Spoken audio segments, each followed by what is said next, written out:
Hello, friends. Namaskar. Namaste.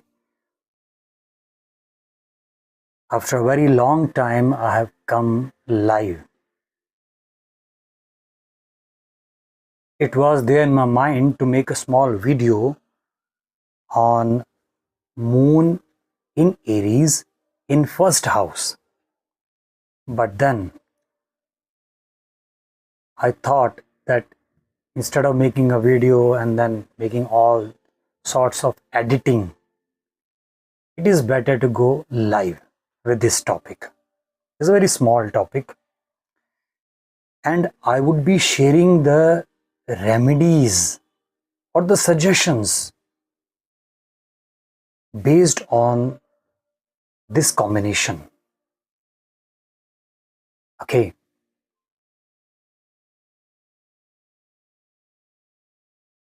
according to my understanding, my experience, I consider Moon the most important planet among all the 9 planets of astrology.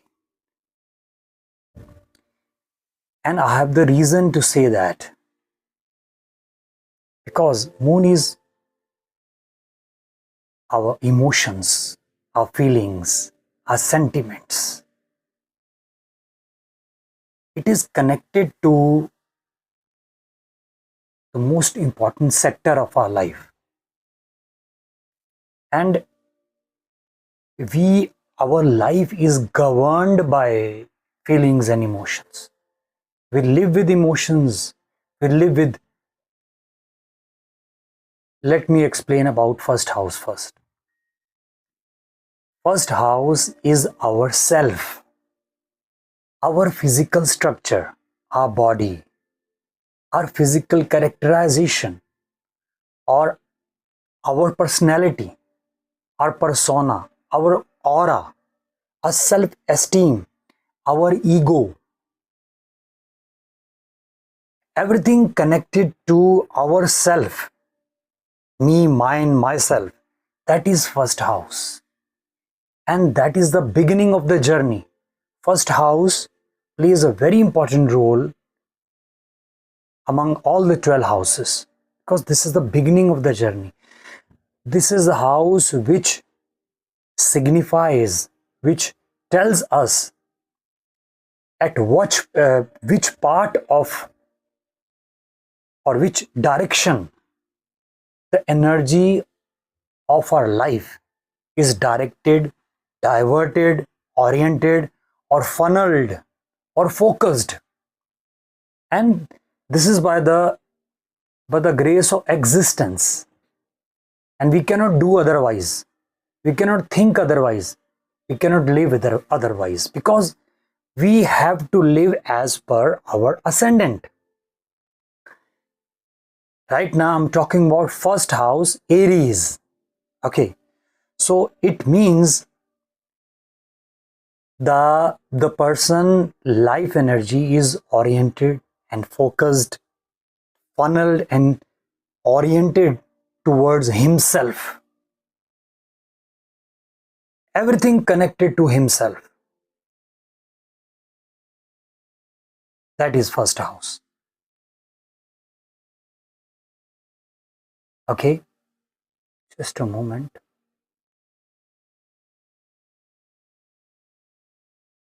Yes.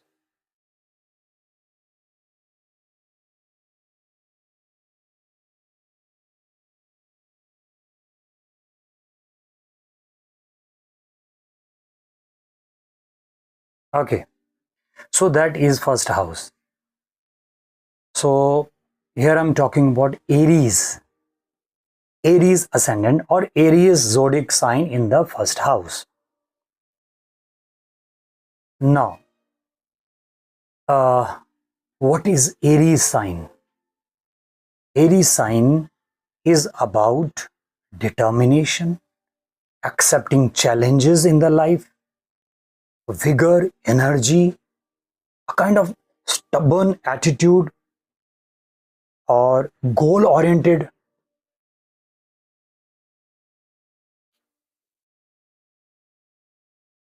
one who is always ready to exert or put forth himself in any kind of effort,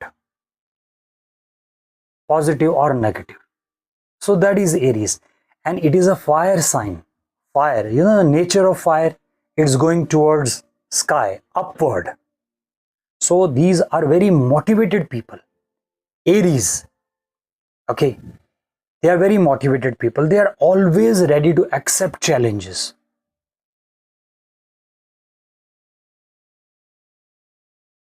And about moon, moon is our emotions, our feelings, our sensitivity.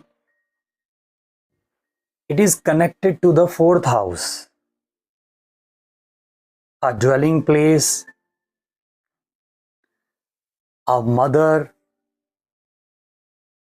because the lord of fourth house is moon. Okay, so now what is happening here? Moon in Aries in first house. First house, the lordship of the first house is in itself Mars, and the lordship of Aries is also Mars. Mars is full of aggression, energy, is a kind of bossy attitude wherever it is placed. So the first house, the lordship is Mars. The honor of that land of first house is Mars, and on that land the house is made by Aries, again Mars. Lordship of Aries, again Mars. So two Mars, first is land and the second is house. So two fire attributes, two fire qualities are playing the role. So these Aries ascendant people are very, very energetic people. They are always on their toes, physically very active, because the first house is all about our physical stuff, our physical characterization, our ego. You can also say that they are very egoistic, but it depends, positive and negative, both way. And now moon is placed in first house in Aries. Moon is a very touchy planet. No, if we see the shape of moon in the sky, it is not same every night. It keeps on changing. So the graph of moon keeps on changing, and moon is connected to our emotions, our feelings. The whole day our emotions, our feelings are not same. Sometimes we are in love, sometimes we are in anger, sometimes we are in hatred.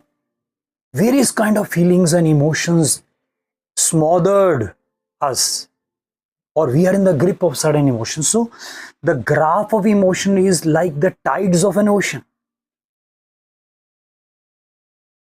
and because of this tides of an ocean, the instability and inconsistency plays an active role.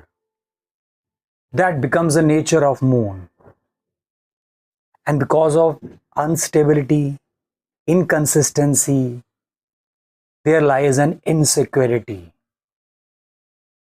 Okay, so let's combine all these three things together. Moon in Aries in first house. Anybody who has moon in Aries in first house, it means this person is emotionally, aggressively, energetically, all the adjectives are coming together. Emotionally, aggressively, energetically connected with his body. Because of the graph of moon, that feelings and emotions and sensitivity, that being carried away. You know, wherever the moon is placed, we tend to carried away related to that house. So this person, first of all, is very emotional with his body, and along with emotion, that aggression, that energy, overflowing energy is also there. So if anybody say something bad or good, suddenly we can see the influence or the effect in his behavior. These people cannot tolerate any negative stuff related to their personality, related to their self, their characterization, their ego, their self-esteem. They are very touchy when dealing with their self. And because of moon, the graph is like that. It means their personality lacks consistency. Their personality is full of instability. I'm talking about the physical structure in particular. But these people are very energetic. But that being over energetic and over influenced, over motivated, over determined is not consistent. Because when we attach over with any adjective, so it becomes not our nature. It is something against our nature.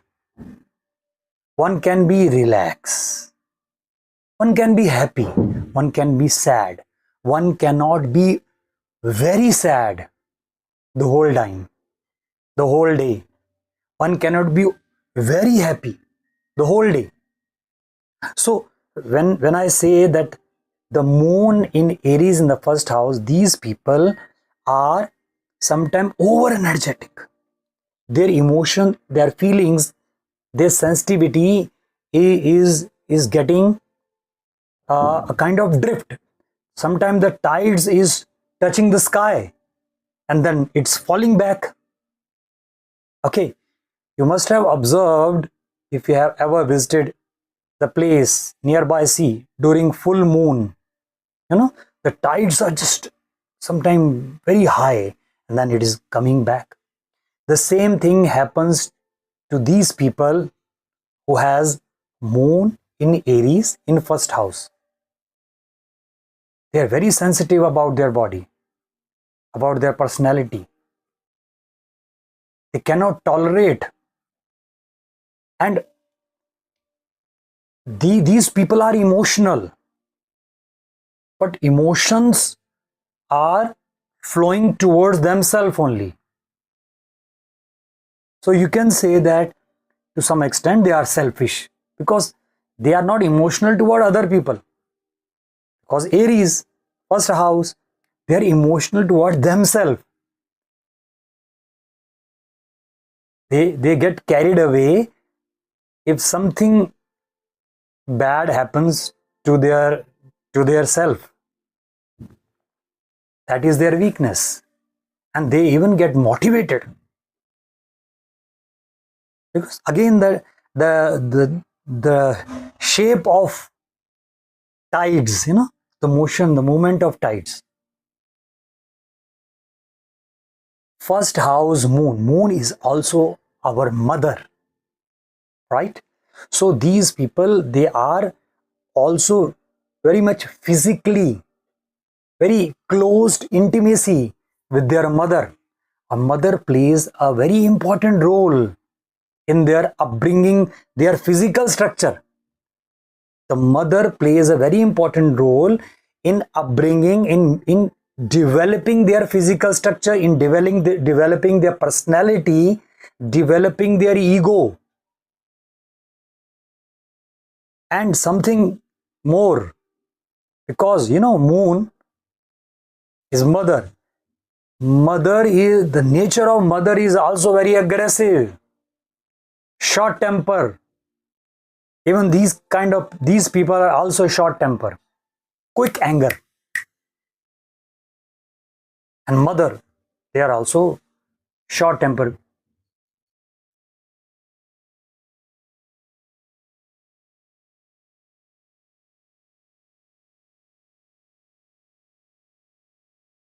So by combining all these three things, a different kind of result comes into picture. Moon in Aries, because the land is Mars, the house built on that land, Aries, that is also Mars. So double Mars energy is combined, and on that double Mars, double fire energy, who is riding? Moon, which in itself the most unstable planet, like tide zone of an ocean.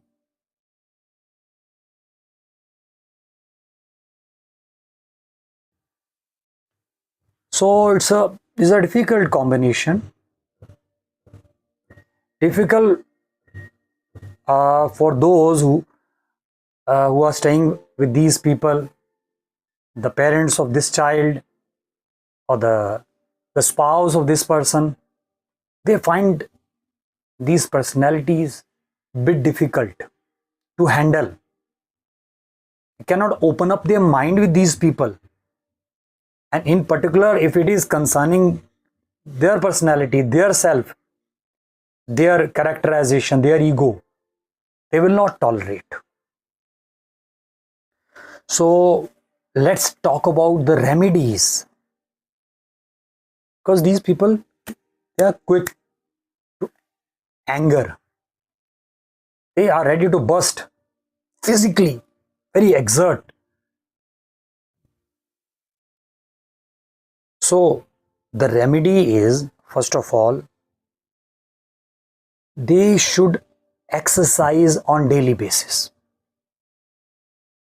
because lot of physical energy is connected with the emotions, and if you do not exercise, if you do not throw your physical energy by physical exercise or any physical workout, what happens? You would be like a volcano. Anytime you would erupt, and it will harm you as well as to those people who are nearby. Okay, so they need to exercise daily, on daily basis, at least for 30-40 minutes physical exercise.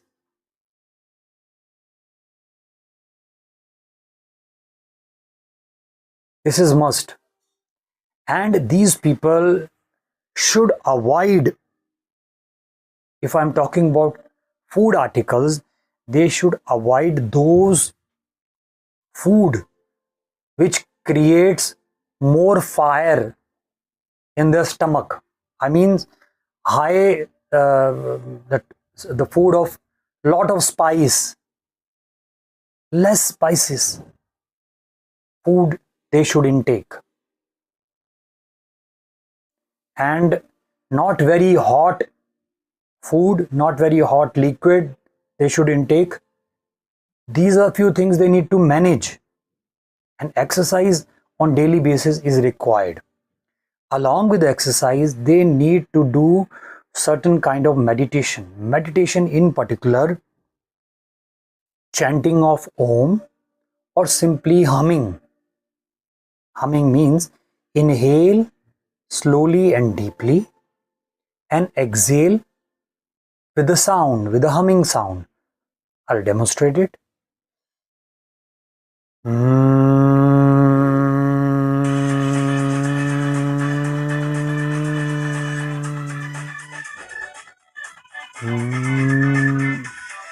Just a moment. Just a moment. Let me.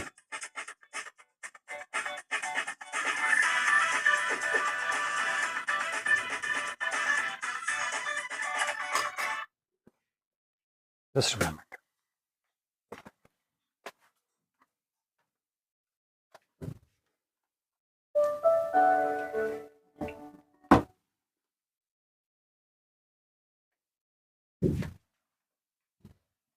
Okay.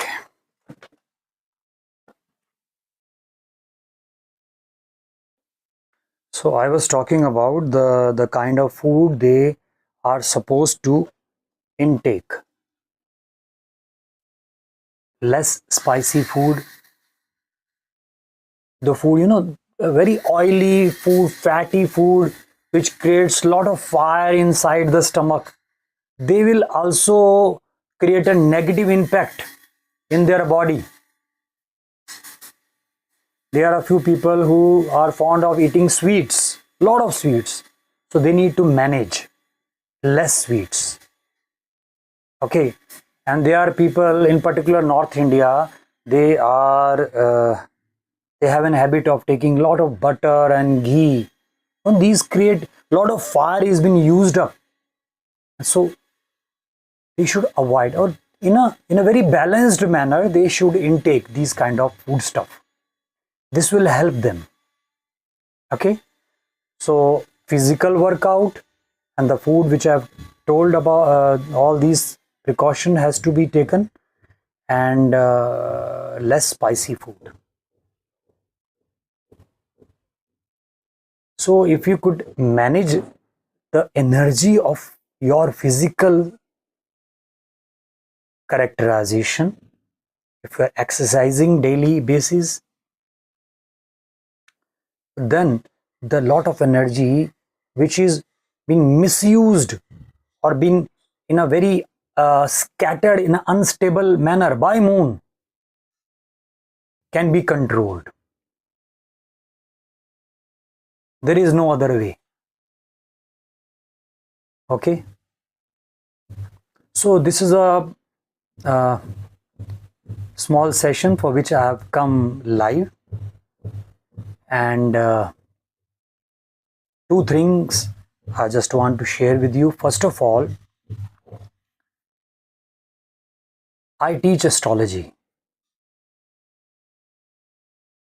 I conduct 7 days Vedic Astrology Foundation course level 1. If anybody is interested, they can join the session.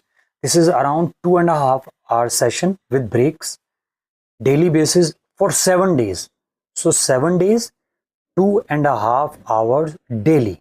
This is a 7 days Vedic Astrology Foundation course. This will help you to understand astrology in a very authentic way. You know, we read astrology, we join classes. In many ways we try to understand because we have an interest, want to know more about astrology. But frankly speaking, this course will help you to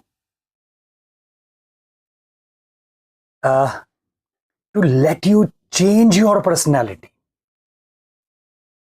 because these are I'm sharing with you the depth of astrology, which is not available anywhere on Google. You will find something or the other related to it, but in actually the gist of the things which I'm sharing with you would not be available anywhere, and the interpretation, the analysis which I am doing, that is not available.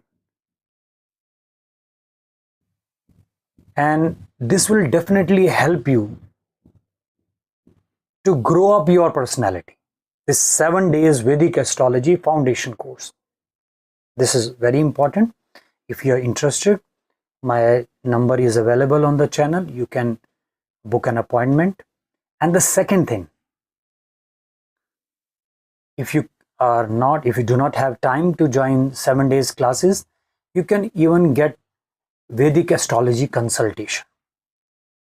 That is also a learning curve for you people, because my consultation is not stereotype.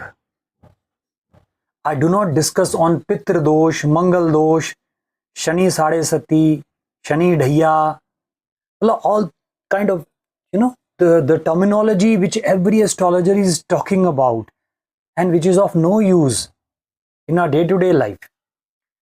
In a very layman terms, I discuss astrology. So if you are interested in Vedic astrology consultation, if you want to know about your life, thorough understanding of your life, and this would be a lifetime. It's not that you have to go call me again and again and again do the consultation. This would be a lifetime consultation and life-changing consultation. I would be talking with you about you. In a very new perspective, you will come to know about you. According to my understanding, everybody with a certain ascendant, their role is being designed and defined in a fixed pattern. We cannot be otherwise. But how to behave as per the uh, planetary combinations, as per our ascendant, moon sign, sun sign, why existence has given us this sort of combinations of planet? What is the hidden secret? So I would be sharing with you in this life-changing Vedic astrology consultation. If you are really interested in authentic consultation, which will help you to be your guru, then you can contact me on this number. Okay, and probably I'll try to come tomorrow again with another topic, so you can see this video again. Related to this video, if you have any doubt, any question, you can message me. I will answer it. Thank you so much for your patience. I wish you a very happy journey for your life. Thank you.